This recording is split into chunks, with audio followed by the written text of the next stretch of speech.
প্রাচীনকালে হিমালয়ের পাদদেশে এক গরিব ব্রাহ্মণ বাস করতেন। তার নাম ছিল হরিদাস।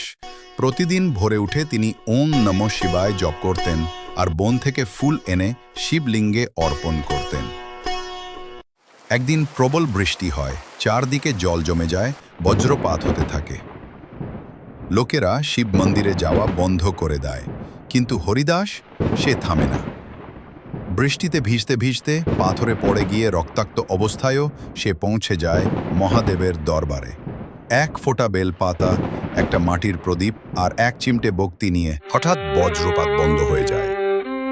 মন্দিরে গম্ভীর আওয়াজ, হরিদাস, তোর ভক্তি আজ আমার হৃদয় স্পর্শ করেছে। মন্দিরের দরজা খুলে যায় আপনি। শিবলিঙ্গ থেকে বেরিয়ে আসে এক আলোর রশ্মি, আর সেই আলোয় হরিদাসের শরীরের সমস্ত ক্ষত মিলিয়ে যায়। তার চোখে জল আর শিবের চোখেও। ভক্তির কাছে আমি বাধ্য, মহাদেব বললেন।